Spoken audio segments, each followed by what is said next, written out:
வணக்கம், வணக்கம், வணக்கம் மக்களே. ரெயின்போ மேடை நிகழ்ச்சியில உங்க கூட பேசிட்டு இருக்கிறது நான் உங்கள் ஆர்ஜே ராகுல். உங்க எல்லாருக்கும் முதல்ல உலக தியான தினத்த முன்னிட்டு வாழ்த்துக்கள சொல்லிக்கிறதுல ரொம்ப சந்தோஷப்படுறேன். இந்த நாள் மட்டும் இல்லாம எல்லா நாளும் உங்களுக்கு அமைதிகரமான விதத்துல அமையணும் அப்படின்ற வாழ்த்தையும் முழுமனதா சொல்லிக்கிறேன். அது மட்டும் இல்லாம இன்றைய நிகழ்ச்சியினுடைய சிறப்பு விருந்தினரா ஒருத்தர நம்ம இன்வைட் பண்ணியிருக்கோம். யார் அப்படின்னு பார்த்தீங்கன்னா, திரு வி. சுப்பிரமணியன் அவர்கள். தியான பயிற்றுனரா கடந்த 10 ஆண்டுகளுக்கும் மேலாக பலருக்கு இந்த தியானத்துடைய முக்கியத்துவம் என்ன அப்படின்றத பத்தி பயிற்சிகள் குடுத்துட்டு வராரு. 25 வருடங்களுக்கு மேலாக அவரே பிராக்டிஸ் பண்ணி அந்த தியானத்தினுடைய பலன்கள அடைந்தவர் அப்படின்ற முறையிலும் நமக்கு இன்னைக்கு தியானத்துடைய முக்கியத்துவம் என்ன அப்படின்றத பத்தி பகிர்ந்துக்க காத்திருக்காரு. நிகழ்ச்சியில அவரை வரவேற்றுலாம். வணக்கம் சார். வணக்கம் ராகுல். ஓகே, ரொம்ப நன்றி சார். எங்களுடைய நிகழ்ச்சிக்கு நிலையத்துக்கு வந்தமைக்கு மிக்க நன்றி. சார், முதல்ல உங்களுக்கு இந்த உலக தியான தினத்தை முன்னிட்டு வாழ்த்துக்களை சொல்றதுல ரொம்ப சந்தோஷப்படுறேன். காரணம் என்னன்னா, ஒரு வருஷம் தியானம் பண்ணாலே நம்ம சாதிச்சிட்டோம் அப்படின்னு சொல்லிக்கலாம். ஆனா நீங்க கிட்டத்தட்ட 1/4 நூற்றாண்டு தொட்டிருக்கீங்க இந்த தியானத்தை பண்ணி.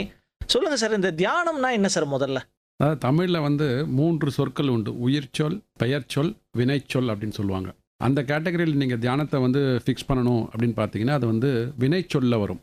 வினைச்சொல் என்பது பார்த்தீங்கன்னா, அதாவது ஒரு செயல் பண்ணுறோம் பார்த்தீங்களா, அதற்குண்டான சொல் அப்படின்னு சொல்லுவாங்க. தியானம் என்பது நம்ம மனதிற்கு அமைதியை தேடி செய்கின்ற ஒரு செயல்முறைன்னு வச்சுக்கோங்க, ஓகே. தமிழில் சொல்லணும் அப்படின்னா.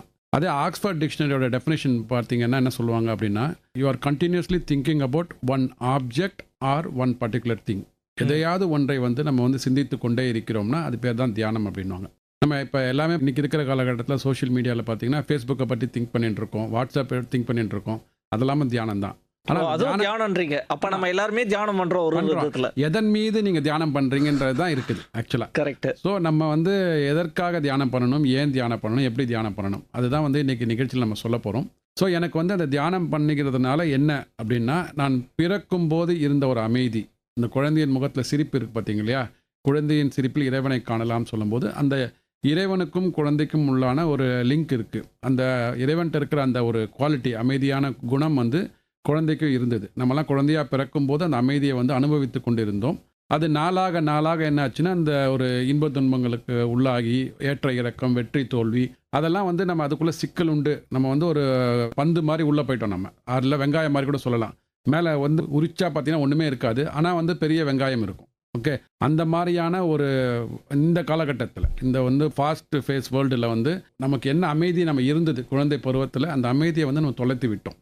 அந்த அமைதியை தேடி போகிறது தான் தியானம். மிக குறிப்பாக சொல்லும்போது பார்த்தீங்கன்னா, அதாவது உச்சகட்டமாக பார்த்தீங்கன்னா, என்ன எதற்காக நம்ம தியானம் பண்ணணும், எதற்காக நம்ம சம்பாதிக்கிறோம் அப்படின்லாம் பார்த்தீங்கன்னா, ஒரு மகிழ்ச்சிகரமான வாழ்க்கை வேண்டும், நல்ல ஒரு குடும்பம் வேண்டும், இதெல்லாம் தாண்டி பார்த்தீங்கன்னா ஒரு சந்தோஷமாக நிம்மதியாக இருக்க வேண்டும். அதற்கு தான் தியானம் பண்ணுறோம். நம்ம எல்லாருமே யார்கிட்ட வேணால் கேட்டாலும் அப்படி தான் சொல்லுவாங்க முதல்ல. ஸோ அதற்கு நம்ம குறிப்பாக நேரத்தை ஒதுக்க வேண்டும். நான் சொல்கிற மாதிரி இந்த ஃபேஸ்புக், சோஷியல் மீடியாவில் நேரம் செலவிடுறோம். அதனோட பயன் என்னன்னு நமக்கு தெரியாது. கொஞ்ச நாளில் உங்களுக்கு சீப்போன்னு சொல்லிட்டு வெளில வந்துடுறோம். ஆனால் இதில் தியானம் பண்ணுறதுல நம்ம நோக்கத்தை நம்ம குறிக்கோள் என்ன குறிக்கோள்னு வச்சுட்டோம் வச்சுக்கோங்களேன். அந்த குறிக்கோளை அடைகிற வரைக்கும், அந்த காலையில் ஒரு 30 நிமிஷமாக இருக்கட்டும், 20 நிமிஷமாக இருக்கட்டும், அது வாழ்நாள் ஃபுல்லாக பண்ணும்போது எந்தவித ஒரு பாதிப்புமின்றி அன்றாட வாழ்க்கையை நம்மளால் நடத்த முடியும். அதுதான் மிக முக்கியமான ஒரு குறிக்கோளை தியானம்னு நான் பார்க்குறேன். ஓகே, தியானத்தினுடைய முக்கியத்துவம் என்ன அப்படின்றத ஒரு எளிமையாக சொல்லியிருந்தீங்க. இந்த தியானம் பண்ணுறதுக்கு ஒரு ஆப்ஜெக்டை கண் முன்னாடி நிறுத்தி தான் பண்ணணுமா? ஏன்னா நிறைய பேர் கண்ணை மூடுங்க, கண்ணை மூடின உடனே புருவத்துக்கு நடுவில் ஒரு ஆப்ஜெக்ட் இருக்கிற மாதிரி ஃபீல் பண்ணுங்க அப்படின்னு சொல்லி நிறைய பேர் சொல்லியிருக்கிறத கேள்விப்பட்டிருக்கோம். உண்மையிலே அது ஒரு ஆப்ஜெக்டை ஞாபகம் வச்சுக்கணுமா? ஏன்னா எனக்கெல்லாம் கண்ணை மூடி தியானம் பண்ணணும்னு உள்ளே போனாலே அப்போ தான் பல்வேறு சிந்தனைகள் மனசுக்குள்ள வர ஆரம்பிக்குது.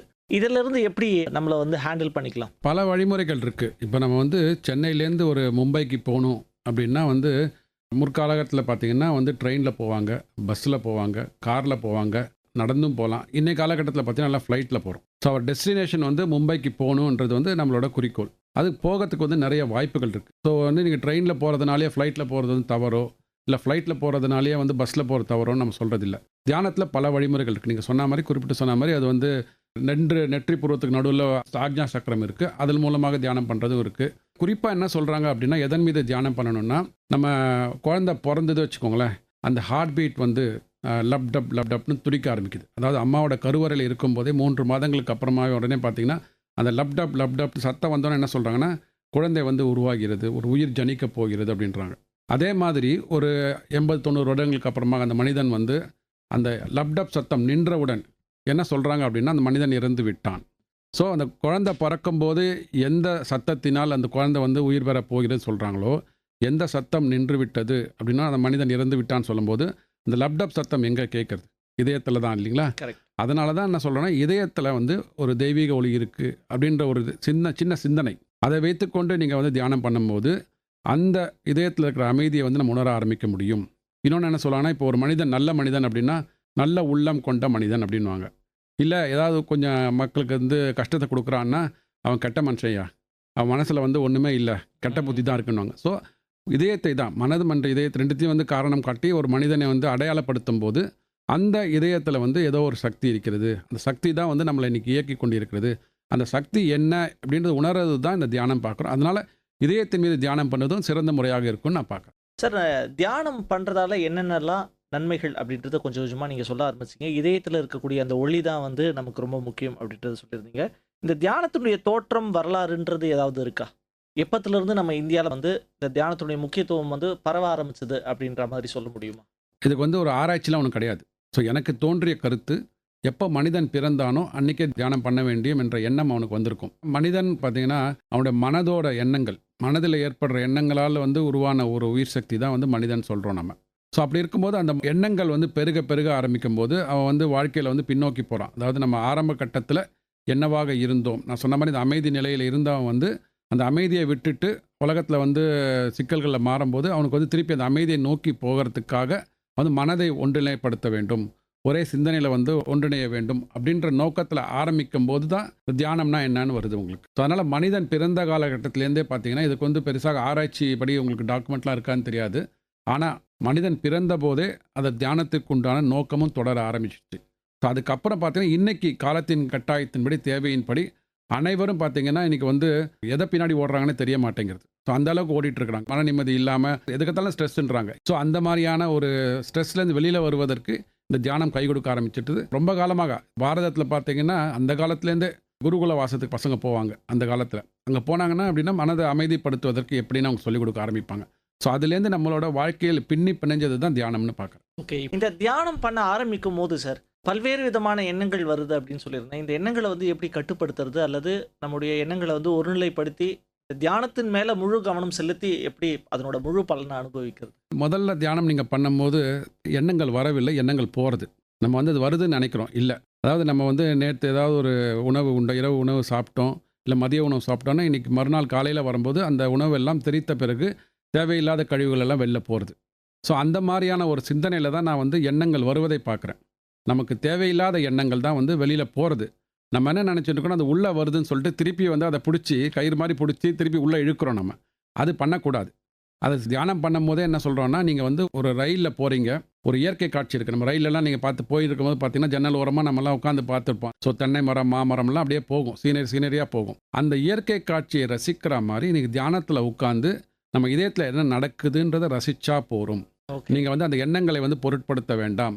எண்ணங்கள் வருவதெல்லாம் போவதற்கே. அதனால் வந்து எண்ணங்கள் நிறைய வரும்.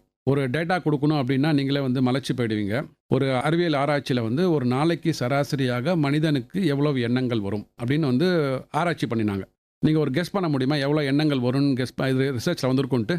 ஒரு தோராயமாக ஒரு 5000. Very good. நீங்கள் ரொம்ப நல்லவராக இருக்கிறீங்கன்னு நினைக்கிறேன். அவங்க ஆராய்ச்சிப்படி 70,000 எண்ணங்கள் ஒரு மனிதனுக்கு ஒரு நாளையில் வந்து போகுன்றாங்க சராசரியாக. அதாவது நீங்கள் ரொம்ப நல்லவர், 5000 எண்ணங்கள்லாம் சொல்கிறீங்க. ஸோ என்ன மாதிரி இருக்கிறவங்களாம் ஒரு 50,000 எண்ணங்கள் வரும் வச்சுக்கோங்களேன். இன்னும் வந்து வாழ்க்கையில் வந்து ரொம்ப பொருளாதாரத்தை நோக்கியே போகிறாங்க, நிறைய சிக்கல்கள் இருக்கிறாங்கன்னா அவங்களுக்குலாம் 1,00,000க்கு மேலே வரும். இல்லை அதெல்லாம் வேண்டாம், ஞானியாக இருக்கிற விவேகானந்தர், புத்தர் அவங்களாம் பார்த்தீங்கன்னா கைவிட்டு எண்ணிடலாம் எண்ணம். ஸோ இந்த மாதிரியான ஒரு மிக்சட் பாப்புலேஷனில் அவங்க ஆவரேஜ் எடுத்து 70,000 எண்ணங்கள் வரும்னு சொல்கிறாங்க. அந்த 70,000 எண்ணங்களில் எது எனக்கு தேவையான எண்ணம், எது எனக்கு வாழ்க்கையை வந்து உயர்த்த போகிற எண்ணம்ன்றது வந்து தேடி கண்டுபிடிக்கிறது வந்து கஷ்டமாக இருக்கும். அதனால தான் என்ன சொல்கிறோன்னா, வருகிற எண்ணங்கள்லாம் விட்டுருங்க. அது 80,000 இருக்கலாம், 1,00,000 இருக்கலாம், 10,000 விட்டுடுங்க. நம்மளோட சிந்தனை வந்து இதயத்தில் வந்து தெய்வீக ஒளி நிரம்பி இருக்குது. அதை அப்சர்வ் பண்ணுங்கள். அதுதான் வந்து எண்ணங்கள் பின்னாடி போகவே போகாதீங்க. ஸோ எண்ணங்களை வந்து நம்ம வந்து கைப்பிடிச்சு நம்ம திருப்பி அது பின்னாடி போனால் அது நம்மளை கொண்டு மேலே தான் கூட்டின்னு போகுமே தவிர நம்ம வந்து இதயத்துக்கு கொண்டு வராது. ஸோ அந்த இதயத்துக்கு கொண்டு வருவதற்கு அதை புறந்தள்ளி விட்டு, வருகின்ற எண்ணங்களை புறந்தள்ளி விட்டு இதயத்தில் அட்டென்ஷனை கொண்டு வரணுன்றது அந்த தியானத்தோட நோக்கமாக இருக்கும். ஓகே, ரொம்ப அழகாக சொல்லியிருந்தீங்க. எண்ணங்கள் வந்து வெளியே போகுது, நீங்கள் அது வந்து உள்ளே வருதுன்னு எடுத்துட்டீங்கன்றீங்க. கரெக்டு தான். நம்முடைய சிந்தனைகளில் கெட்ட எண்ணங்கள் எல்லாமே அப்படி கொஞ்சம் வெளியேறுதுன்னு நம்ம எடுத்துக்கணும்னு நினைக்கிறேன். ஒரு நேர் இணைப்புல இருக்காரு. குயிக்கா அவருடைய கருத்துக்கள் என்ன கேட்கலாம். வணக்கம் சார். வணக்கம்மா. வணக்கம். ஆவடியில இருந்து ராணி பேசுறேன். சொல்லுங்கம்மா. சுப்பிரமணியன் சார் இருக்காரு. ஓகே. வணக்கம்மா. வணக்கம். அதாவது யோகா பண்ணணும் அப்படின்னு உட்கார்ந்தனா, அதாவது வேற எதையுமே நினைக்க கூடாது அப்படின்ட்டு அப்படியே அப்படி மூச்சு அடைக்கிட்டு அப்படி உள்ள ஒரு 5 செகண்ட் அப்படி இருக்கணும் அப்படின்னு நினைக்கும் போதுதான் எதையும் நினைக்க கூடாது அப்படிங்கும் போது நிறைய சிந்தனைகள், தேவையில்லாத சிந்தனைகள்லாம் நிறைய வருது டாக்டர். அதுதான்மா இப்பயும் நாங்க பேசிட்டு இருந்தோம். உங்களுக்கான விளக்கங்கள்லாம் கொடுத்துட்டு இருந்தாரு. அது கண்ட்ரோல் பண்ண ஏதாவது எக்ஸசைஸ் இருக்குதா? ஓகே. எண்ணங்களை கண்ட்ரோல் பண்றதுக்கு. எண்ணங்களை நீங்கள் கண்ட்ரோல் பண்ண அதுக்கு வீரியம் ஜாஸ்தி ஆகுமா? அதாவது ஆமா, அப்படிதான் இருக்குது. ஆமா. கொஞ்சம் சின்னதா நினைக்கிறது நிறைய என்னெல்லாமோ நினைக்க தோணுது. அது அதுதான் நம்ம இப்போ முன்னாடி சொன்ன மாதிரி நீங்கள் வந்து அதை புறந்தள்ளி விட்டா அதை வந்து கண்டுக்காமல் இருந்திருக்க. கண்டுக்காமல் இருந்துட்டு Okay. உங்களோட சிந்தனையை வந்து நம்ம இதயத்தில் கொண்டு வந்து அப்படி தியானம் பண்ண ஆரம்பிக்கும் போது அது மாதிரி நிறைய சிந்தனைகள் வரும்போது அதை பொருட்படுத்தாமல் அது நீங்கள் ப்ராக்டிஸ் பண்ண தான் உங்களுக்கு வந்து இது கைகூடும். இது முதல் நாள்லேயே பார்த்தீங்கன்னா நமக்கு வந்து Okay, doctor. தியானம் கைகூடிடுமா பார்த்தீங்கன்னா கடினம் கண்டிப்பாக. ஏன்னா வந்து நீங்கள் முதல்ல உங்கள் அம்மா உங்களுக்கு சமைக்க சொல்லி கொடுத்துருப்பாங்க. முதல் நாள்லேயே நீங்கள் வச்ச சாம்பார் ருசிகரமாக வந்திருக்குங்களா? இல்லதான் இல்ல. ஆனா இல்ல. சமையல்ன்றது வேற ஆஹா. டாக்டர். இது வந்து எல்லாமே ஒன்று தான். சித்திரமும் கைப்பழக்கம் செந்தமிழும் நாப்பழக்கம்ன்ற மாதிரி பண்ணதாமா எல்லாமே வரும். நீங்கள் உறுதியாக எடுத்துக்கோங்க. மனம் தளர வேண்டாம். கண்டிப்பாக பக்கத்தில் யாராவது ஒரு குருமார்கள் இருந்தால் கூட நீங்கள் வந்து ஒரு மாஸ்டர் ட்ரெயினரையோ இல்லை யாரோ ஒருத்தரை போயிட்டு அவங்கள்ட்ட கற்றுக்கோங்க. கற்றுண்டு விடாப்பிடியாக ஒரே உங்களுக்கு ஒரு சஜஷன் கொடுப்பேன். நீங்கள் இந்த தியானம் பண்ணுற நேரம் யோகா பண்ணுகின்ற நேரம் குறித்த நேரத்தில் வச்சுக்கோங்க. குறித்த ஆசனத்தில் உட்காந்துக்கோங்க. ஸோ அப்படி பண்ண என்ன ஆகும்னா same time same place same poster. குறித்த நேரம் குறித்த இடம் குறித்த ஆசனம். அது பண்ணும்போது என்ன ஆகும்னா மனம் வந்து ஈஸியாக உங்களுக்கு லயப்படும். நீங்கள் ஒவ்வொரு நாளைக்கு ஒவ்வொரு டைமில் உட்காந்து பண்ணும்போது டக்குன்னு மனசுக்கு தெரியாது. நீங்கள் எப்படி சமையல் அறையில் போயிட்டு நீங்கள் வந்து லெஃப்ட்டில் அப்படி தோண்டிங்கன்னா உங்களுக்கு உப்பு பாட்டில் வந்து கையில் கிடச்சிரும். ஏன்னா மனம் வந்து பழக்கப்பட்டு இருக்கிறது. ஸோ அந்த மாதிரி நீங்கள் தியானத்துக்குன்னு ஒரு இடம் உங்கள் வீட்டில் ஓரமாக வச்சுக்கோங்க. ஒரே நேரத்தில் உட்காந்துக்கோங்க. ஒரே ஆசனத்தில் உட்காருங்க. பண்ண பார்த்தீங்கன்னா ஒரு 21 நாள் நீங்கள் விடாப்பிடியாக நீங்கள் இந்த ப்ராக்டிஸை பண்ண ஆரம்பிங்க. கண்டிப்பாக அதை வந்து அப்படியே உங்களுக்கு ஒரு பழக்க வழக்கமாக மாறுவதில் நிறைய ப்ராபபிலிட்டிஸ் இருக்குமா. நன்றி சார். நன்றி. ரொம்ப சரியா விளக்கத்தை கொடுத்துருக்கீங்க. நான் கேட்ட கேள்வியை தான் அவங்க கேட்குறாங்க. ஏன்னா பலருக்கும் இப்போ நம்ம உட்காந்து பேசிட்டு இருக்கும்போது எந்த எண்ணங்களும் வராது. பட் கண்ணை மூடி அமைதியாக உட்காரும்போது தேவையில்லாத எண்ணங்கள் எல்லாம் வெளியேறும். நீங்கள் சொன்ன மாதிரி வரும்னு சொல்கிறத விட மாற்றி சொல்லிக்கிறேன் இந்த வாட்டி. சார் அது மட்டும் இல்லாமல் நீங்கள் சொல்லும்போது இந்த ஆசனம் அப்படின்றத சொல்லியிருந்தீங்க. ஏதாவது சில பர்டிகுலர் போஸ்டரில் உட்காந்து தான் இதை நான் பண்ணணும், யோகா மாதிரி ஏதோ ஒரு விதமான நிலையில் அமர்ந்தோ இல்லைனா நின்றோ அந்த மாதிரி தான் பண்ணணும்னு ஏதாவது இருக்கா இதுக்கு? இல்லை, நமக்கு எது சௌரியமான ஆசனம் சீட்டிங் போஸ்டர். சிலருக்கு வந்து சேரில் தான் உட்காந்து தியானம் பண்ணணும்னு ஒரு கம்ஃபர்டபுள் இருக்கும். சேரில் உட்காந்து பண்ணலாம். வயதானவர்களாக இருக்கட்டும். இல்லை சம்மணம் போட்டு உட்காந்துவாங்க. சேரில் உட்காந்தாங்க கூட பார்த்தீங்கன்னா கூட சில பேர் வந்து இந்த பத்மாசனம் சொல்கிற மாதிரி 2 கால்களையும் வந்து மடக்கி உட்கார வச்சுப்பாங்க, பண்ணுவாங்க. அதுவும் பண்ணலாம். இல்லை சில பேருக்கு தரையில் தான் உட்காந்துக்கணும் அப்படின்வாங்க. தரையில் உட்காந்துட்டு பின்னாடி சவுரில் சாஞ்சின்னு பண்ணணும்னாங்க.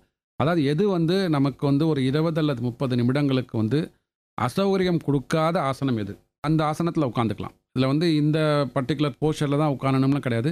நமக்கு எது சௌரியமோ, முதல்ல உடல் சௌரியம் வந்து மிக முக்கியம். நீங்கள் உடல் சௌரியமாக இருந்தால் தான் நீங்கள் வந்து மனதை வந்து ஒருநிலைப்படுத்த முடியும். ஸோ அதனால் பார்த்தீங்கன்னா முதல்ல உங்களுக்கு என்ன அதுதான் சொல்கிறேன், நம்ம ஒரே போஸ்டரில் உட்காந்துங்க. நீங்கள் இன்றைக்கி வந்து சேரில் உட்காந்துட்டு நாளைக்கு தரையில் உட்காரும்போது கொஞ்சம் வந்து அசௌகரியம் ஏற்படும். அதனால் எது உங்களுக்கு சௌரியமோ அதில் உட்காந்துக்கோங்க. அதில் உட்காந்து மனதை ஒருநிலைப்படுத்துவது தான் நமக்கு முக்கியம். இந்த ஆசனம் வந்து 2வது பட்சம் தான். அதனால் எந்த குறித்த ஆசனத்தில் உட்கார வேண்டும் அப்படின்றது கட்டாயம் கிடையாது. Okay sir. யாரெல்லாம் வந்து இந்த தியானத்தை பண்ணலாம்? ஏதாவது ரெஸ்ட்ரிக்ஷன் இருக்கா? இவங்கெல்லாம் வந்து பண்ணலாம், பண்ணக்கூடாது, இந்த வயதினர் பண்ணணும் அந்த மாதிரி பொதுவாக இருக்கிறதுக்கு வாய்ப்பு இல்லை? வாய்ப்பு கிடையாது. ஆனால் வந்து ஒரு படிநிலைன்னு சொல்லுவோம். நம்ம என்ன சொல்கிறோன்னா ஒரு 15 வயதுக்கு மேலே உள்ளவங்க தியானம் பண்ணுவதற்கு வந்து கொஞ்சம் ஏதுவானவர்களாக இருக்கும். ஏன்னா அப்போ தான் அவங்களுக்கு சரி எது தவறு என்பது முடிவெடுக்க முடியும். அது 15 வயதுக்கு மேற்பட்டவர்கள் இந்த தியான பயிற்சியில் ஈடுபடலாம். 15 வயது கீழே இருக்கிறவங்க என்ன பண்ணலாம்னா மூச்சு பயிற்சி. ஓகே. மூச்சு மனதை வந்து ஒருநிலைப்படுத்துவதற்கு மூச்சு பயிற்சி பண்ணலாம். இல்லை ஓய்வு நிலை பயிற்சின்னு இருக்குது.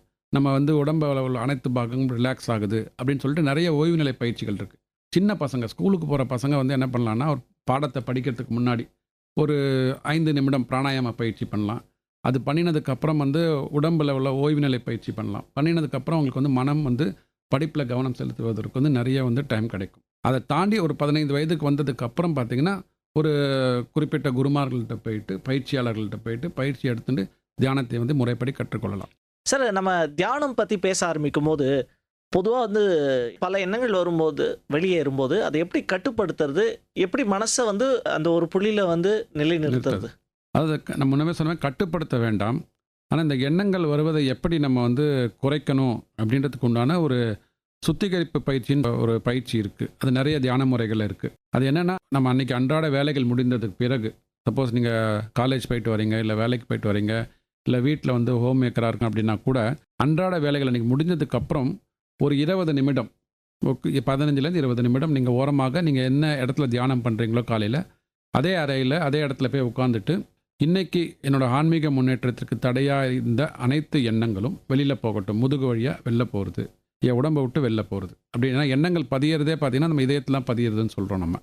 ஏன்னா அந்த மனத்தை சுற்றி இருக்கிற எண்ணங்கள், அந்த மனத்துக்குள்ளே இருக்கிற எண்ணங்கள்லாம் வந்து எனக்கு தேவையில்லாத ஆன்மீக முன்னேற்றத்திற்கு தேவையில்லாத எண்ணங்கள் அனைத்தும் என் முதுகு வழியாக வெளில போகிறது அப்படின்ற ஒரு சின்ன ஒரு சிந்தனை, தாட். நீங்கள் சொல்லுவீங்க, இது என்ன சார் நீங்கள் வந்து ஒரு சிந்தனை சொன்னாலே போயிடுமா அப்படின்னு சொல்லுவீங்க நீங்கள். அதுக்கு நான் ஒரு உதாரணம் உங்கள்கிட்ட கேட்குறேன். காலையில் எழுந்தவுடனே நம்ம ஒரு நாள்காட்டி பார்க்குறோம்ல, தமிழ் கேலண்டர் இருக்கும். அதில் என்ன பார்ப்பீங்க நீங்கள்? நாள்காட்டி கிழிக்கும், டெய்லி ஷீட் கிழிக்குமா என்ன பார்ப்பீங்க? அதில் நம்பர் என்ன, இன்னைக்கு டேட்டுன்றதை பார்ப்போம். அதுக்கப்புறம் 12 ராசிகள் பார்த்துருக்கீங்களா? அதாவது அந்த ராசிகள் ஏதாவது என்ன பார்ப்பீங்க? அங்கே நம்ம ராசிக்கு என்ன போட்டிருக்குன்னு. ஸோ சப்போஸ் உங்களுக்கு வந்து மேஷ ராசின்னு வச்சுக்கோங்களேன். மேஷ ராசின்னு பார்த்த உடனே அதில் வெற்றின்னு ஒரு இன்னைக்கு வார்த்தை வருது, முகம் என்ன ஆகும்? சந்தோஷமாக இருக்கும். சரி. அதுக்கப்புறம் அன்றைக்கி வந்து தோல்வின்னு ஒரு வார்த்தை வருது, என்ன தோல்வியை ஃபேஸ் பண்ண போகிறோமோ, பயம்னு வருது, முகம் சுருங்குது. ஸோ அந்த ஒரு வார்த்தைக்கு யாரோ பிரிண்ட் பண்ண டெய்லி ஷீட் கேலண்டர், அதை நம்ம இன்றைக்கி பார்க்கும்போது அது வந்து வெற்றினா முகம் வந்து அப்படியே பிரகாசமாகுது, அன்றைக்கி ஃபுல்லாக வந்து மொரல் பூஸ்ட் ஆகிடுது. நமக்கு பயம்னு ஒரு அறிகுறி அது கொடுக்கும்போது பார்த்திங்கன்னா அப்படியே சொங்கி போயிடுறோம். அன்றைக்கி காலையே நமக்கு வந்து ஒரு இதாகிடுது, சோம்பலாகிடுது இல்லைங்களா? அந்த வார்த்தைக்கு அவ்வளோ பலம் இருக்கிறது. அந்த வார்த்தையை வந்து நம்ம வந்து மனதில் போட்டு அது செயல்பட ஆரம்பிக்கும் போது அந்த பலம் வரும்போது இந்த சுத்திகரிப்பு பயிற்சியில் அதான் நம்ம சொல்கிறோம், அந்த வார்த்தைகளுக்கு வந்து நம்ம சங்கல்பம் எடுத்துக்கொண்டு ஒரு பற்றுறுதி எடுத்துக்கொண்டு நம்ம அந்த வார்த்தைகளை வந்து பிரயோகித்து, இது மாதிரி எனக்கு இன்னைக்கு ஏற்பட்ட எண்ணங்கள், இன்றைக்கி இல்லை இதுக்கு முன்னாடி ஏற்பட்ட அனைத்து எண்ணங்களும் ஆன்மீக முன்னேற்றத்திற்கு தடையாக இருந்ததுன்னா அனைத்து எண்ணங்களும் வெளியில் போகட்டும், அவ்வளோதான். இதை நம்ம ப்ராக்டிஸ் பண்ண ஒரு 15-20 நிமிடங்கள் டெய்லி பண்ணும்போது, மறுநாள் காலையில் நீங்கள் எழுந்து தியானம் பண்ணும்போது இது மாதிரி வருகின்ற எண்ணங்கள் குறைய ஆரம்பிக்கும். எண்ணங்கள் வராதுன்னு சொல்லவே மாட்டேன், எல்லாருக்கும் எண்ணங்கள் வரும். ஆனால் வருகின்ற எண்ணங்கள் குறைவதற்கான ப்ராபபிலிட்டி நிறைய உண்டு. இந்த சுத்திகரிப்பு சாயங்காலம் பண்ண மறுநாள் காலையில் நீங்கள் தியானம் பண்ணும்போது இந்த ரெண்டுத்துக்கு உண்டான ஒரு நீங்கள் வந்து தொடர்பை வந்து ஏற்படுத்தி பார்க்கலாம். ஒரு டைரி நீங்கள் எழுத ஆரம்பிங்க. அதாவது இன்றைக்கி தியானம் பண்ண ஆரம்பிக்கிறாங்க வச்சுக்கோங்க, நாளையிலேருந்து யாராவது தியானம் பண்ணாங்கன்னா நாளைக்கு காலையில் 20 நிமிஷம் தியானம் பண்ணும்போது எனக்கு வந்து ஒரு 18 நிமிஷம் 19 நிமிஷம் தான் என்னால் பண்ணவே முடியல, ஒரு அரை செகண்டு 1 நிமிஷம் தான் எனக்கு வந்து அமைதி கிடைச்சதுன்னு எழுதி வச்சுக்கோங்க. அன்றைக்கி க்ளீனிங் பண்ணுங்கள், சாயங்காலம் க்ளீனிங் பண்ணுங்கள். இது மாதிரி ஒரு 21 நாள் பண்ணுங்கள். இந்த டைரியில் நீங்கள் போட்டு எழுத ஆரம்பிக்கும் போது ஒரு 10-15 நாளுக்கு அப்புறமா கண்டிப்பாக நீங்கள் உணர ஆரம்பிப்பீர்கள், இன்றைக்கி எண்ணங்கள் வந்தது ஆனால் என்னை டிஸ்டர்ப் பண்ணலை. இன்றைக்கி வந்து நம்மளால் வந்து டிஸ்டர்ப் ஆகிடுறோம், நம்ம டப்புன்னு வந்து கண்ணை திறக்கிறோம், என்னடா அது இப்படி இருக்குன்னு சொல்கிறோம். அப்போ அந்த எண்ணங்கள் வந்து வருவது குறைந்தாலும் இல்லை அந்த எண்ணிக்கை ஜாஸ்தியானாலும் அதன் மூலமாக நம்ம டிஸ்டர்ப் ஆக மாட்டோம், நம்ம வந்து அப்படியே வந்து கடந்து போவோம். அதுமாதிரி கடந்து போவதற்கான ஒரு மனநிலை, மனப்பக்குவம் வந்து நாள் பட தியானம் பண்ண நமக்கு கிடைக்க ஆரம்பிக்கும். ஓகே, இந்த தியானம் பண்ணும்போது வந்து பார்த்தீங்கன்னா சிலர் வந்து மென்மையான ஒரு சவுண்டு வச்சுட்டு வீட்டில் கேட்குறது அந்த மாதிரிலாம் பண்ணுறாங்க. சில பேர் வந்து ஏதாவது ஒரு ஆன்லைனில் இன்ஸ்ட்ரக்டர் வந்து இன்ஸ்ட்ரக்ட் பண்ணுற மாதிரி இருக்கும், அந்த ஒரு நிலையிலிருந்து தியானம் பண்ணுவாங்க. எது சரியான ஒரு முறையாக இருக்கும்? அது கைடட் மெடிடேஷன் சொல்லுவாங்க. நமக்கு இன்னும் நம்ம நேயர்களுக்கு நம்ம எல்லாருக்கும் ஒரு புரிகிற மாதிரி ஒரு எக்ஸாம்பிள் சொல்லணும் அப்படின்னா, நம்ம சின்ன வயசில் நம்மலாம் 4 வீலர் வாங்கியிருக்கோம், நம்ம ஓட்டியிருக்கோம். உங்களுக்கு தெரியுமா? சின்ன வயசுலேயே 4 வீலர் ஓட்டியிருக்கோம். நம்ம 3 வீலர் ஓட்டியிருப்போம், நட வண்டி கேள்விப்பட்டிருக்கேன். 4 வீலர் ஓட்டியிருப்போம். ஓகே. சின்ன சைக்கிள் வீட்டில் வாங்கி கொடுப்பாங்க, அதுக்கு 2 பக்கமே ஸ்டாண்ட் இருக்கும். ஓகே, நானும் பண்ணியிருக்கோம் இல்லையா? பெரிய வீல் இருக்கும், சைடில் 2 வீல் இருக்கும். எஸ். ஸோ 4 வீலர் அது எதுக்கு கொடுக்குறான்னா கைடட் மெடிடேஷன் மாதிரி, கைடட் சைக்கிளிங் சொல்லுவாங்க. அது நாள் பட அப்புறமா ஒரு வீல் எடுப்பாங்க, சைடில் உள்ள ஒரு வீல் எடுப்பாங்க, அப்புறம் 2வது வீல் எடுப்பாங்க, அப்புறம் வந்து நம்ம இதுவே கையை விட்டுட்டு கூட ஓட்ட ஆரம்பிச்சிருவோம். ஸோ அது மாதிரி பார்த்தீங்கன்னா ஒரு இனிஷியலாக வந்து you can take guidance from others. Meditation பண்ணுறதுக்கு ஒரு மியூசிக் முதல்ல கேட்டுக்கலாம். ஆனால் அதுக்கப்புறம் என்ன ஆகும்னா அதுவே ஒரு டிஸ்டர்பிங் ஃபேக்டர் ஆகிடும். தியானம் என்பதே பார்த்திங்கன்னா ஒரு அமைதியான நிலைக்கு போகிறதுக்காக தான் நம்ம ட்ரை பண்ணிட்டுருக்கோம். இந்த ஒரு சத்தமே நமக்கு வந்து ஒரு டிஸ்டர்பன்ஸ் ஆகிறதுக்குலாம் வாய்ப்புகள் இருக்குது. ஸோ ஆரம்பத்தில் நான் சொல்கிற மாதிரி அந்த ஸ்டெப்பில் உள்ள சைடில் உள்ள வீல்ஸ் இருக்குது பார்த்தீங்களா, அதை உபயோகித்து கொண்டு இருக்கலாம். நம்ம வந்து ஒரு வாட்டி மாஸ்டர் ஆகிட்டோம் அப்படின்ற போது அந்த வீல்கள் தேவையில்லை அப்படின்னா வீல்களை கழட்டிட்டு கையை விட்டுட்டு ஜாலியாக ஓட்டின்னு போகணும். அந்த மாதிரி தியானத்தை வந்து தொடர ஆரம்பிக்கலாம். ஓகே சார், நேர் இணைப்புல இருக்காரு, பேசலாம். வணக்கம். வணக்கம் சார். வணக்கம், யாருங்கிறது? நான் புரசைவாக்கம் சவுந்தரராஜன். சவுந்தரராஜன், ஆமா சார். குயிக்கா உங்களுடைய தியானம் சம்பந்தமான கேள்விகள் சந்தேகங்கள் ஏதாவது இருந்தா கேட்கலாம் சார். சார் வணக்கம். வணக்கம் சார். வணக்கம். நான் வாரத்துக்கு ஒரு முறை சிவன் கோயிலுக்கு போவேன். சரி சரிங்க சார். சில பேர் தியானத்தை உட்காந்து முறையா பண்ணுவாங்க. சரி. அதனுடைய இது எனக்கு எப்படி எனக்கும் அந்த தியானத்தை பத்தி உட்காந்து பார்ப்பேன். ஆனா பல எண்ணங்கள் தான் எனக்கு தோணும். சரிங்க. அது முறையா எப்படி செய்யணும், எப்படி காலை வைக்கணும், எப்படி கையை பிடிச்சி இது பண்ணணும்ன்றது எனக்கு சரியா தெரியறது இல்லை. சரிங்க. அது முறை என்னன்னு தெரியல சார். ஆனா நிகழ்ச்சி சில விஷயங்கள்லாம் சொன்னீங்க, அதுல எனக்கு கொஞ்சம் கொஞ்சம் தெரியுது. ஓகே. எப்படி சிந்தனைகளை இது பண்ணோம், எப்படி பண்ணோம், கேலண்டர்களை பற்றிலாம் கொஞ்சம் சில விஷயங்கள்லாம் சொன்னீங்க. நன்றி சார், நன்றி சார். அவர் உங்களுக்கு விளக்கங்கள் கொடுப்பாரு சார். எஸ் சார், நீங்க சொல்லலாம். அதாவது நீங்கள் சொன்ன மாதிரி நீங்கள் கோயிலுக்கு போயிட்டு இருக்கிறீங்க.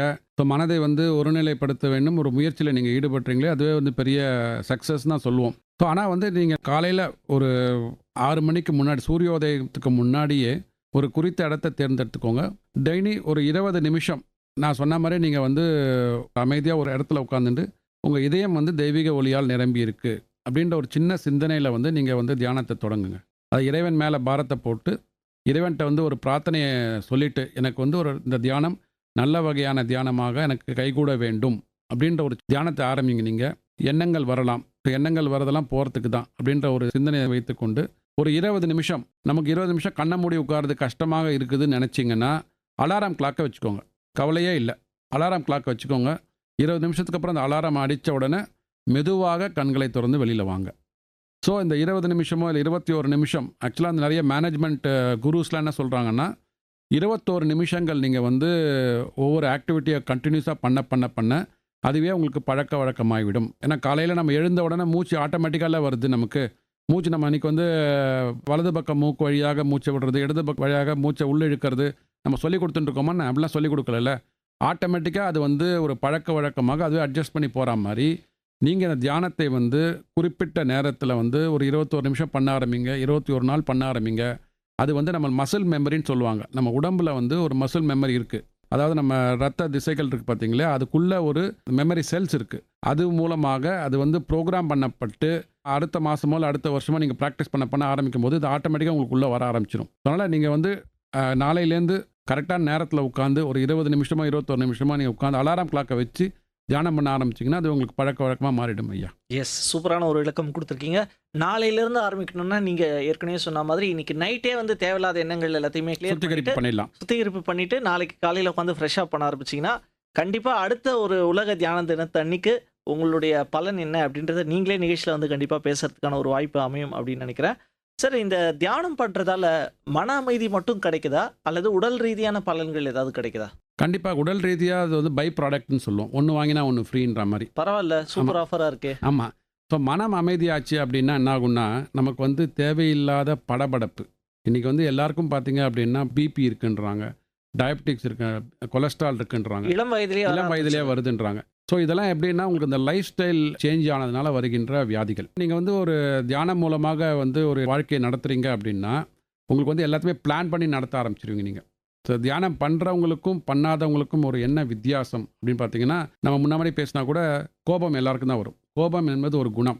சார், 25 வருஷமா பண்ணுறீங்க, உங்களுக்கு கோபம்லாம் வருமா? வரும், கண்டிப்பாக வரும். அதாவது கோபம் வந்ததுக்கு அப்புறம் பார்த்தீங்கன்னா அந்த கோபம் வந்து ஒரு நல்லதுக்காக வந்ததா இல்லை கெட்டதுக்காக வந்ததான்றது உணர ஆரம்பிச்சு. அதாவது ஒரு நடவடிக்கை எடுக்கிறாங்க. இப்போ நம்ம வந்து ஒரு டிராஃபிக் சிக்னலில் வந்து நம்ம கிராஸ் பண்ணுறோம் வச்சுக்கோங்களேன். நம்ம வந்து ஃபாஸ்ட்டாக வந்துட்டோம், எய்த்தாப்பில் வந்து ஒழுங்காக தான் வந்திருப்பான். ஆனால் அன்னைக்கு நம்ம வந்து பிளான் பண்ணாமல் நம்ம நேரத்தை தவற விட்டு நம்ம வந்துட்டு சிக்னலை கிராஸ் பண்ணி ஓவர்டேக் பண்ணி போகும்போது இன்னொருத்த வந்தோடனே நம்ம அவன் மேலே கோவப்படுவோம். ஆனால் அன்னைக்கு நீங்கள் பார்த்தீங்க அப்படின்னா அதுக்கு அவர் வந்து சரியாக வந்திருப்பாரு, இல்லை அவரே சிக்னலை ஓவர்டேக் பண்ணி வந்திருந்தா கூட அவருக்கு ஏதோ ஒரு அவசரத்துக்காக தான் அந்த ஓவர்டேக் பண்ணி வந்திருப்பார், சிக்னலை வந்து தாண்டி வந்திருப்பார்னு ஒரு புரிதல் ஏற்படும். எல்லாரும் வந்து வேணும்ட்டே வந்து சிக்னலில் ஓவர்டேக் பண்ணி வரப்போகிறது இல்லை இல்லையா? வராரு அப்படின்னா அன்றைக்கி ஏதோ ஒன்று ஸ்கூலில் லேட் ஆகிடுது, பையனை வந்து கொண்டு விடுறதுக்காக இருக்கும், இல்லைனா வந்து கல்லூரியில் லேட் ஆகிடுது, அதுக்காக போகிறதுக்காக அப்பா வந்து ஒரு மகனை வந்து ஃபாஸ்ட்டாக கூட்டின்னு போகிறதுக்குனா வாய்ப்புகள்லாம் நிறைய இருக்குது. ஸோ அதை நம்ம புரிஞ்சுப்போம், அவனுக்கு வழி விடுவோம். இது வந்து என்ன சொல்லுவோம், ஒரு ரியாக்ஷன் சொல்லுவோம். அது ரியாக்ஷன் சிண்ட்ரோம் அப்படின்னுவோம். டப்புன்னு ரியாக்ட் பண்ணிவிடுவோம் நம்ம. இதே வந்து தியானம் பண்ணும்போது நமக்கு வந்து இதில் ஒரு ரெஸ்பான்ஸ் பண்ண ஆரம்பிப்போம். அவனுக்கு ரெஸ்பான்ஸ்னால் அவனுக்கு என்ன புரிதல் இருக்கும், அவனுக்கு என்ன கஷ்டம் இருக்குன்றது நம்ம புரிய ஆரம்பிப்போம். புரிஞ்சதுக்கப்புறம் சரி பரவாயில்ல, இதனால தான் அவங்க வந்து ஃபாஸ்ட்டாக வந்திருக்கிறாங்க, இதனால தான் நம்ம மேலே இடிச்சிட்டு போயிருக்கிறாங்க அதை புரிந்து கொள்வோம் நம்ம. ஸோ எல்லாருக்கும் கோபம் வரும். கோபத்தில் வந்து ரியாக்ட் பண்ணுறதும் கோபத்துக்கு உண்டான ரெஸ்பான்சிபிலிட்டி எடுத்து அதை புரிந்து அதை நடந்து கொள்வதுன்னு தான் அந்த தியானம் பண்ணுறவங்களோட வித்தியாசம் நான் பார்ப்பேன். ஓகே. உடல் ரீதியான பலன்களும் இருக்குன்னு சொல்லியிருக்கீங்க. அது இல்லாத மனசும் எவ்வளோ அமைதியை கொடுக்கும் அப்படின்ட்டு சொல்லியிருக்கீங்க. இயல்பாக நடக்கக்கூடிய ஒரு விஷயம் தான். ஒவ்வொருத்தரும் வந்து டெய்லி வண்டியில் போகும்போது குறுக்கில் யாராவது ஒருத்தர் வந்துட்டா உடனே நம்ம வந்து ரியாக்ட் பண்ணி திட்டிடுறோம். பட் அதுக்கப்புறமா வந்து நம்ம தியானம் பண்ணும்போது தான் வந்து புரிஞ்சுக்க முடியுதுன்றீங்க. ஒருவேளை அவருக்கும் ஏதோ ஒரு அவசரம் வந்திருக்கும், அதனால தான் அப்படி போயிருப்பாருன்னு. இந்த இனிஷியல் டேஸில் வந்து நம்ம இந்த தியானம் ப்ராக்டிஸ் பண்ணும்போது ஒரு பிகினருக்கு எவ்வளோ நேரம் உட்காந்து தியானம் பண்ணாலே சக்ஸஸ்ன்னு நம்ம எடுத்துக்கலாம் சார்? பிகினர் ஸ்டேஜ் குறைந்தபட்சம் 20 அல்லது 30 நிமிடம் நம்ம வந்து தியானம் பண்ண ஆரம்பிக்க வேண்டும். 30 நிமிஷம் எடுத்த உடனே சொல்கிறீங்களே சார்? 20லேருந்து 30 நிமிஷம் Okay. சொல்கிறேன் நான். அதுதான் நமக்கு வந்து கடினமாக இருக்குன்றதுனால தான் நான் அலாரம் கிளாக்கே வச்சுக்கலாம் அப்படின்னு சொல்கிறேன். ஓகே. அதாவது நீங்கள் வந்து master plaster, little master, Sunil Gavaskar, Sachin Tendulkar okay. அவங்களோட கேம்லாம் பார்த்துருப்பீங்க. எஸ். அவன்லாம் செஞ்சுரி அடிக்கும்போது அவனா முதல் கேம்லேயே செஞ்சுரி அடிச்சிட்டாங்க. ஓகே. டெஸ்ட் மேட்ச்சில் முதல் கேமில் அடிச்சிருக்கலாம். ம். அதுக்கு முன்னாடி ஒரு 15 வருஷம் ரஞ்சி டிராஃபி ஆடி இருப்பாங்க, லோக்கல் டிவிஷன் ஆடி இருப்பாங்க.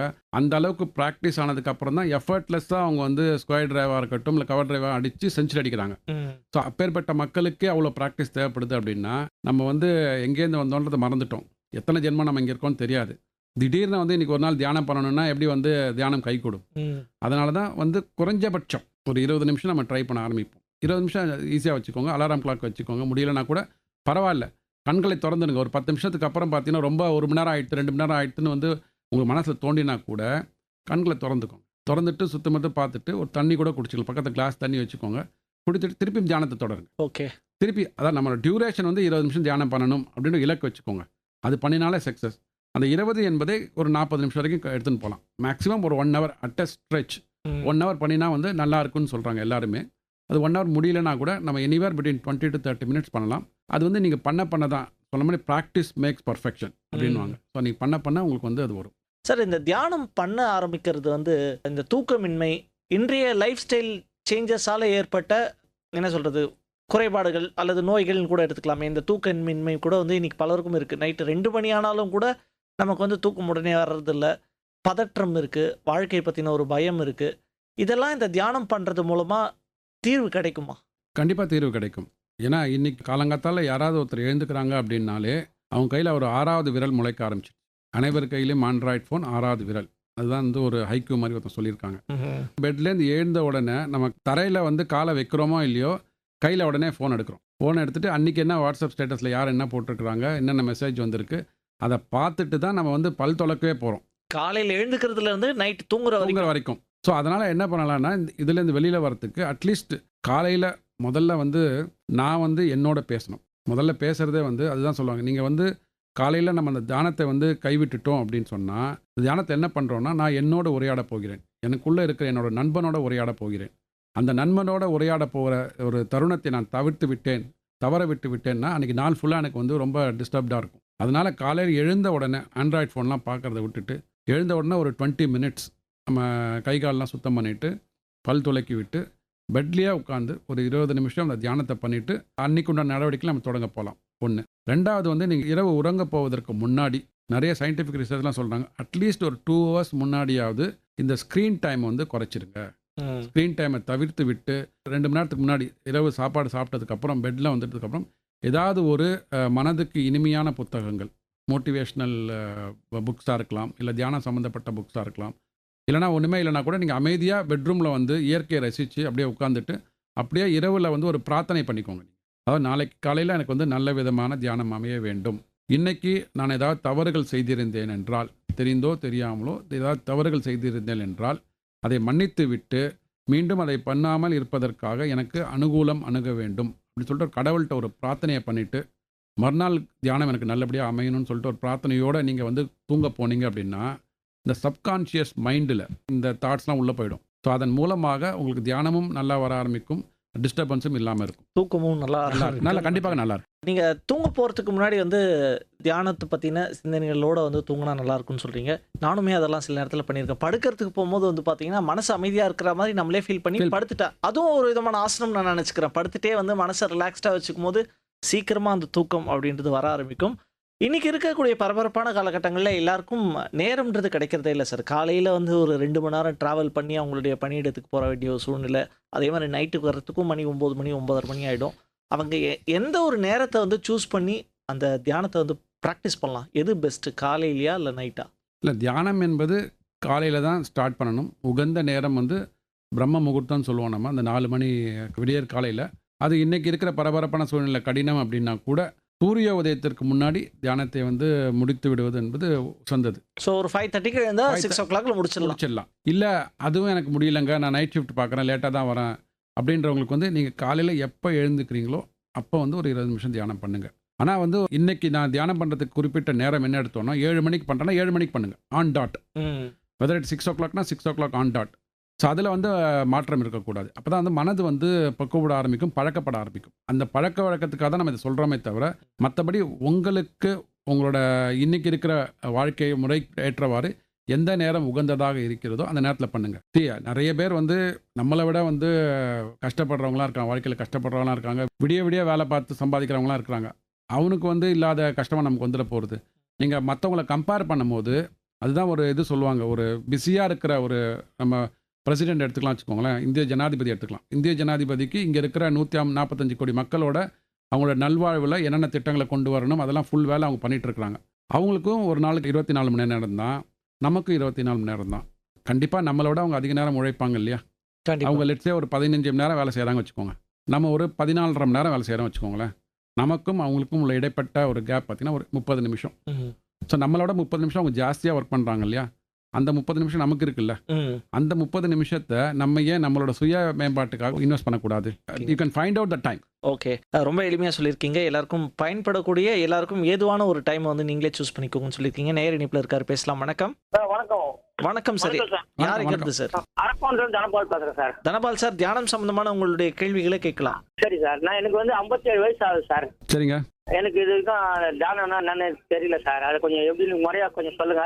ஆனால் காலைல 4:45 5 மணிக்கு எழுந்துக்கிறேன் சார். தியானம்ன்றது பார்த்தீங்கன்னா நம்ம ஒரு குறிக்கோளோட மனதை ஒருநிலைப்படுத்துவதற்கான ஒரு சின்ன ஒரு நடவடிக்கை தான் தியானம். நம்ம என்ன சொல்கிறோன்னா, இந்த தியான முறையில் வந்து என்ன சொல்கிறோம் அப்படின்னா, இப்போ நம்ம நேயர்களுக்கெல்லாம் எக்ஸ்பிளைன் பண்ணதில் வந்து நம்ம இதயம் வந்து தெய்வீக ஒளியால் நிரம்பி இருக்கிறது அப்படின்ற ஒரு சின்ன சிந்தனையோட ஒரு 20 நிமிஷம் காலையில் நீங்கள் 4:45 எழுந்துடுறேன்றீங்க இல்லையா? எழுந்த உடனே உங்களோட உடல் சுத்தம் பண்ணிட்டு நீங்கள் வந்து எங்கே உங்களுக்கு உட்கார முடியுமோ அந்த இடத்துல உட்கார்ந்து ஒரு 20 நிமிஷம் இந்த சிந்தனையில், என் மனம் வந்து இதயம் வந்து தெய்வீக ஒளியால் நிரம்பி இருக்கிறது அப்படின்னு சின்ன சிந்தனையோட தியானம் ஆரம்பிங்க. எண்ணங்கள் வரும், எண்ணங்களை பொருட்படுத்த வேண்டாம். 20 நிமிஷத்துக்கு அப்புறமா ஆட்டோமேட்டிக்காக நீங்கள் வந்து கண்ணை திறந்து வெளியில் வரலாம். ஒரு டைரி ஒன்று எடுத்து வச்சுக்கோங்க. அந்த டைரியில் வந்து அன்னைக்கு என்னென்ன உங்களுக்கு ஏற்பட்டது, எனக்கு வந்து ஒரு நிமிஷம் தான் அமைதியாக இருந்தேன், நிறைய சிக்கல்கள் வந்தது, எண்ணங்கள் வந்ததெல்லாம் எழுதி வச்சுக்கோங்க. இதை ஒரு 21 நாட்கள் நீங்கள் வந்து ப்ராக்டிஸ் பண்ண உங்களுக்கு வந்து அந்த எண்ணங்கள் வருவது குறைய ஆரம்பிக்கும். ரெண்டாவது வந்து நம்ம முன்னமே சொன்ன மாதிரி இந்த தியானம் நல்லா பண்ணுறதுக்காக ஏதுவாக கைகூடுவதற்காக அன்று மாலை வந்து சுத்திகரிப்புன்னு ஒரு ப்ராக்டிஸ் பண்ணுங்க. நீங்கள் அந்த சுத்திகரிப்பு ப்ராக்டிஸ் வந்து ரொம்ப எளிமையானது. இன்னைக்கு என்னோட ஆன்மீக முன்னேற்றத்திற்கு தடையாக இருக்கிற அனைத்து எண்ணங்களும் வெளியில் போகட்டும் அப்படின்னு ஒரு சின்ன ஒரு சங்கல்பத்தோட சிந்தனையோட நீங்கள் பண்ண ஆரம்பிங்க. இந்த சுத்திகரிப்பும் தியானமும் வந்து பண்ண ஒரு ரூபா காயினுக்கு வந்து பூவா தலையான்னு போடும் பார்த்தீங்களா, ஹெட் அண்ட் டெயில் ரெண்டுமே இம்பார்ட்டன்ட் மாதிரி சுத்திகரிப்பும் முக்கியம், தியானமும் முக்கியம். நன்றி தனபால் சார். இனிமேல் தியானம் பண்ண ஆரம்பிப்பீங்கன்னு நினைக்கிறேன். தியானம்னா என்னன்னு உங்களுக்கு கொஞ்சம் புரிஞ்சிருக்கும்னு நினைக்கிறேன். சார், இந்த ரிலாக்ஸேஷன் டெக்னிக்ஸ் அப்படின்றதுனா என்ன?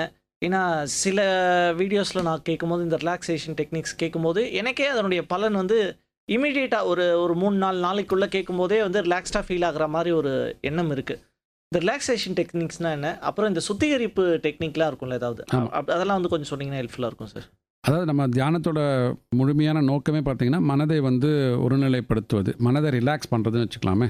ஸோ மனதை ரிலாக்ஸ் பண்ணுறதுக்கு முன்னாடி பார்த்தீங்கன்னா இன்றைக்கி நிறைய பேருக்கு உடல் சோர்வு இருக்குது. நம்ம பணியிடத்துலேருந்து வந்து வீட்டில் வந்து ரொம்ப ஸ்ட்ரெஸ்ஸாக வரும்.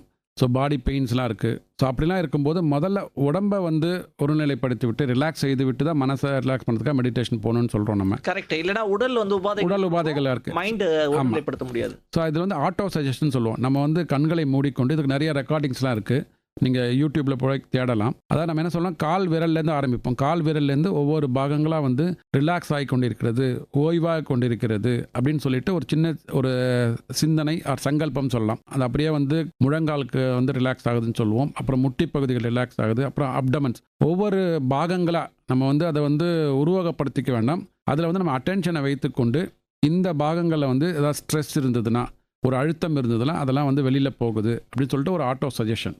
ஒரு ரிலாக்ஸ் ஆகின்னு இருக்குது அப்படின்னு சொல்லிட்டு ஒரு சின்ன ஒரு சொற்றொடரோடு நம்ம வந்து கடைசியில் வரும்போது இதயத்தில் வந்து முடிச்சு இதயத்தில் இருக்கிற அனைத்து மன மாசுக்குகளும் அழுக்குகளும் வெளியில் போகுது அப்படின்றது தான் நம்ம வந்து ஒரு சின்ன ஒரு சொற்றொடரோடு முடிச்சுட்டு இதயத்தில் வந்து ஒரு தெய்வீக ஒளி நிரம்பி இருக்கு. இந்த ரிலாக்ஸேஷன் முடிச்சுட்டு கடைசியாக வந்து மனதை வந்து அமைதிப்படுத்துவதற்கான தியானத்தில் இதயத்தில் வந்து நம்ம நிறுத்தி இதயம் தெய்வீக ஒளியால் நிரம்பி இருக்கிறது அப்படின்ற சின்ன சிந்தனையோட தியானத்தை நம்ம ஆரம்பிக்கலாம். ஓகே.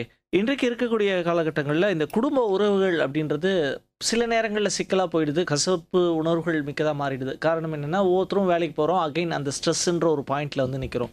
இந்த தியானம் பண்ணுறது குடும்ப உறவுகளை வந்து எந்த அளவுக்கு மேம்படுத்த உதவும்? அதாவது குடும்ப உறவுகள்கிட்ட என்ன ஆச்சுன்னா இன்றைக்கி தேதியில் ஒரு அக்செப்டன்ஸ் இல்லாமல், அவர்கள் தவறு புரிந்தால் அதை ஏற்றுக்கொள்ளும் மனப்பான்மை இல்லாமல், அது எங்கேயோ இருக்கிற ஒரு கோபத்தை வந்து வீட்டில் காமிக்க ஆரம்பிக்கிறோம். உங்களுக்கு தெரியும், ஏதாவது ஆஃபீஸில் வந்து மேனேஜர் திட்டினானா நேராக வந்து வீட்டில் வந்து கணவன்ட்டையோ இல்லை மனைவிட்டையோ தான் வந்து நம்ம காமிக்க ஆரம்பிப்பாங்க, இல்லை பசங்க மேலே காமிக்க ஆரம்பிப்பாங்க. ஸோ எங்கோ இருக்கிற கோபம் வந்து எங்கேயோ வந்து ரிஃப்ளெக்ட் ஆக ஆரம்பிக்கும். இதுக்கு பார்த்தீங்கன்னா லேக் ஆஃப் அக்செப்டன்ஸ் ஒன்று. ரெண்டாவது வந்து அன்பு. இன்றைக்கி பார்த்தீங்கன்னா எல்லாருமே வந்து ஒரு அன்புக்காக ஏங்கி கொண்டிருக்கிறார்கள் இல்லையா? ஸோ அப்படி இருக்கும்போது ஏன் அன்புக்காக ஏங்குறாங்கன்னா, எங்கேயோ ஒரு இடத்துல வந்து ஏமாற்றம் அடைந்திருக்கிறாங்க. அது வந்து பொருளாதார ஏமாற்றமாக இருக்கலாம், வேறு விதமாக கூட இருக்கலாம். ஸோ ஏமாற்றங்களை வந்து தாங்கிக் கொள்ள முடியாமல், ஏமாற்றம் அடைஞ்சவர்களுக்கு என்னென்னா ஏதாவது ஒரு அன்பு கிடைக்காதா, யார்ட்டையாவது ஒரு பரிவான சொல் கிடைக்காதா, அப்படிலாம் ஏங்கி கொண்டிருக்கிறார்கள். ஸோ நம்ம அதெல்லாம் பார்த்து புரிந்து கொண்டு இந்த நபருக்கு வந்து இன்றைக்கி ஏதோ பிரச்சனை ஆகிருக்கு அப்படின்ற போது அவங்களுக்கு வந்து ஒரு பரிவாக பேசுறது. வீட்டில் வந்தோடனே வச்சுக்கோங்களேன், யாராவது ஹஸ்பண்டோ ஒய்ஃபோ வந்த உடனே இன்றைக்கி என்னங்க ஆஃபீஸில் என்ன நடந்தது அப்படின்னு ஒரு வார்த்தை கேட்டாலே போகிறோம். அவங்க சொல்லும்போது அந்த ஆஃபீஸில் நடந்த அந்த பிரச்சனைகளை சொன்னாங்களே பாதி பாரம் குறைஞ்சி போயிடும். அந்த பாரம் குறைவதற்கு வந்து நம்ம வந்து we have to give our ears. So listen பண்ண ஆரம்பிக்கணும். நம்ம என்ன பண்ணுறோன்னா இப்போல்லாம் ஹியரிங், ஜஸ்ட் நம்ம கேட்குறோம். அதாவது வந்து மைண்டால் கேட்குறது தான் ஹியரிங் சொல்லுவாங்க. இதயபூர்வமாக கேட்கறதுக்கு வந்து லிசனிங் சொல்லுவாங்க. Listening with your heart. உண்மையிலேயே அந்த அவங்க சகோதரரோ சகோதரியோ என்ன ஒரு பிரச்சனையில் இருக்கிறாங்க, அந்த பிரச்சனைக்கு நம்மளால் வந்து ஃபுல் சொல்யூஷன் கொடுக்க முடியுமா அதெல்லாம் தெரியாது. ஆனால் பாதி வார்த்தைகள் அவங்கள்ட்ட வெளியில் வந்ததுக்கு அப்புறமே பார்த்தீங்கன்னா அவங்க வந்து இதயம் வந்து இலகுவாகிவிடும். கரெக்ட். ஸோ அது வந்து நம்ம வந்து நீங்கள் குடும்ப உறவுகளை நீங்கள் சொன்னீங்கன்னா இன்றைக்கி பார்த்தீங்கன்னா எத்தனை பேர் வந்து டைனிங் டேபிளில் உட்காந்து நம்ம சாப்பிட்றோம், ஒன்றா உட்காந்து சாப்பிட்றோம் ஃபோன் இல்லாமல். எத்தனை குடும்பங்களில் வந்து இன்றைக்கி வந்து வீக்கெண்ட்ஸ் வந்து ஃபோன் இல்லாமல், ஷாப்பிங் மால் இல்லாமல் எத்தனை பேர் வெளியில் போகிறாங்க. வீக்கெண்டில் வெளில போகிறதுக்கு வந்து ரெண்டே காரணங்கள் தான். ஒன்று ஷாப்பிங் மாலாக இருக்கும், இன்னொன்று டைனிங் அவுட்டாக இருக்கும். வேறு ஒன்றுமே கிடையாது. ஏதாவது நம்ம ஒரு பீச்சுக்கு போய் உட்காந்துருக்குறோமா, பசங்களோட உட்காந்து மணற்பறவையில் வந்து விளையாடி இருக்கோமா இன்றைக்கி தேதியில், அது மாதிரிலாம் எதுவுமே இல்லை.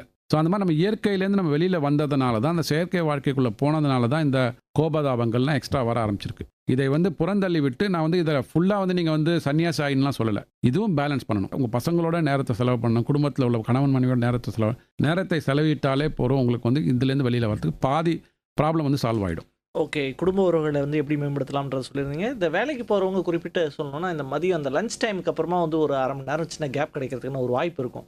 அந்த டைம்லையாவது காலையிலையும் பண்ண முடியல, என்னால் நைட்டும் பண்ண முடியல, லஞ்ச் முடிச்சுட்டு கொஞ்சம் நேரம் அப்படியே கண்ணை மூடிட்டு அமைதியாக இருக்கிறேன் அப்படின்னு சொன்னால் அது வந்து கரெக்டாக இருக்குமா? கண்டிப்பாக பண்ணலாம். அதாவது ஒன்றுமே இல்லாமல் பெட்டர் லேட் தென் நெவர்னு சொல்லுவாங்க, something is better then nothing சொல்லுவாங்க.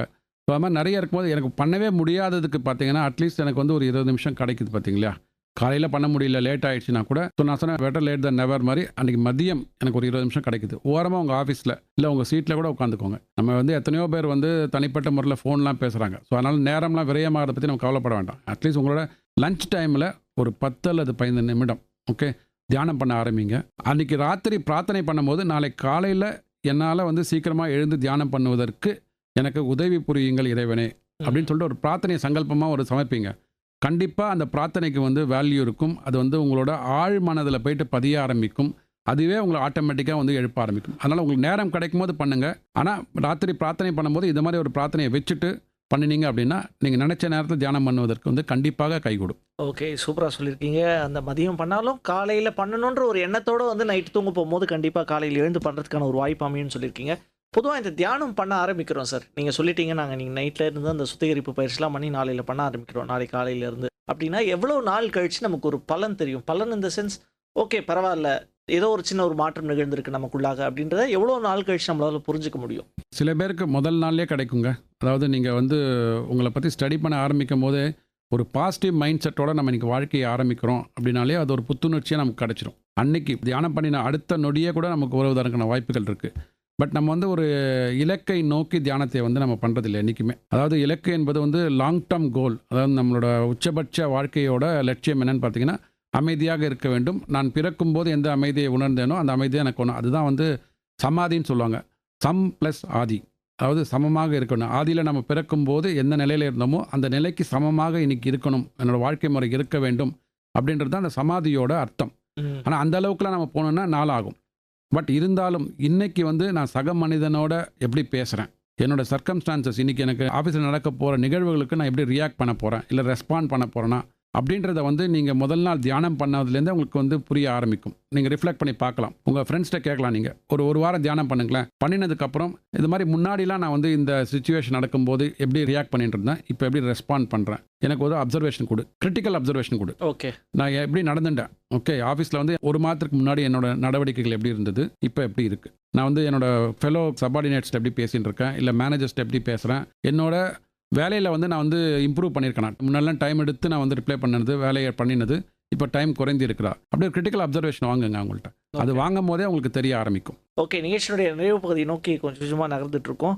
நீங்கள் கிட்டத்தட்ட 25 வருஷமாக இந்த தியானத்தை வந்து பயிற்சி பண்ணிட்டு இருக்கீங்க உங்களுக்குள்ளாக. அதனால் உங்களுக்குள்ளாக நிகழ்ந்த மாற்றம்னா என்னன்னு சொல்லுவீங்க சார்? 25 வருஷத்துக்கு முன்னாடி இருந்த நீங்களும் இப்போ இருக்கிற நீங்களும்னா எப்படி உங்களை கம்பேர் பண்ணிப்பீங்க? அதாவது நான் தியானம் எதற்காக பண்ண வந்தேன் அப்படின்னு பார்த்தீங்கன்னா, நம்ம இன்னைக்கு புத்தகத்தில் இருக்கிற மாதிரி இல்லை பெரிய குருமார்கள் சொல்கிற மாதிரி நான் வந்து ஒரு பெரிய அமைதியை நோக்கி போகிறேன் அப்படிலாம் கிடையாது. எனக்கு வந்து கவனச்சிதறல்கள் இருந்தது. 25 வருடங்களுக்கு முன்னாடி நான் ஒரு பட்டய கணக்காளர் படிப்பு படிக்கும்போது என்னால் தேர்வில் வந்து தேர்ச்சி பெற முடியவில்லை. ஸோ நிறைய பயிற்சிகள் பண்ணிட்டு இருந்தால் கூட, நிறைய எக்ஸாம்ஸ்க்கு போயிருக்கேன், நிறைய வந்து கோச்சிங் கிளாஸ்லாம் போனால் கூட என்னால் வந்து பாஸ் பண்ண முடியல. ஸோ கவனச்சிதறல்கள் இருந்தது.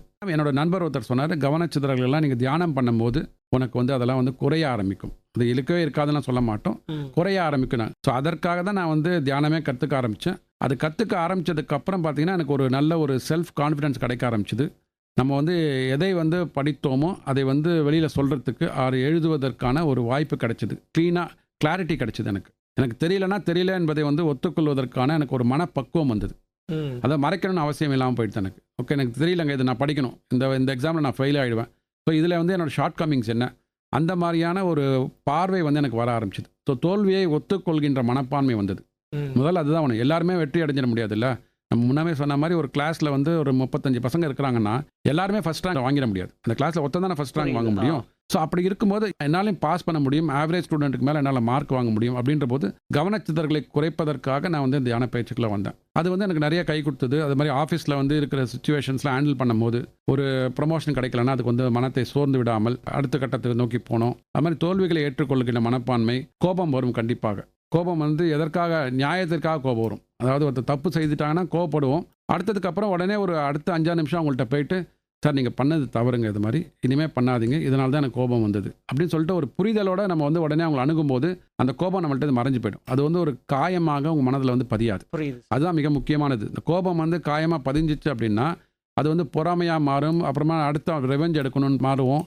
அது மாதிரிலாம் இல்லாமல் இந்த கோபம் என்பது தேவையான கோபம், ஒரு கசப்பான மருந்து. அது வந்து நோய்க்கு தேவையானது தான். பட் அந்த நோய் முடிந்ததுக்கப்புறம், சரியானதுக்கப்புறம் அந்த கோபம் வந்து மறைஞ்சு கசப்பு மருந்து எடுத்துக்க மாட்டோம், அது மாதிரி கோபமும் போயிடும். ஸோ இந்த மாதிரியான நிறைய ஒரு எனக்கு வந்து பெனிஃபிட்ஸ் கிடைஞ்சிருக்கு. ஓகே சார், நிகழ்ச்சியினுடைய நிறைவு பகுதியில் இருக்கும். இன்னும் எக்ஸாக்டாக ஒரு நிமிஷம் தான் இருக்குது. குயிக்காக நீங்கள் நிகழ்ச்சியினுடைய நிறைவாக சொல்லக்கூடிய கருத்துனா என்னன்னு சொல்லுவீங்க சார்? அதாவது முயற்சி பண்ணுங்கள், தொடர்ச்சியாக பண்ணுங்கள். இந்த பயிற்சியை வந்து தொடர்ச்சியாக முயற்சியோடு பண்ணும்போது கண்டிப்பாக வந்து நீங்கள் நினைத்த வாழ்க்கையில் என்னென்ன லட்சியங்கள் நினைச்சிருக்கீங்களோ அந்த லட்சியங்கள் அனைத்தையும் வந்து நீங்கள் அடைய முடியும். அது பொருளாதார லட்சியமாக இருந்தாலும் சரி, ஆன்மீக லட்சியமாக இருந்தாலும் சரி. மேபி அந்த லட்சியம் அடைவது வந்து ஒரு 5 மாதத்தில் அடைய வேண்டிய லட்சியம் மேபி 5 வருஷமாக ஆகலாம்.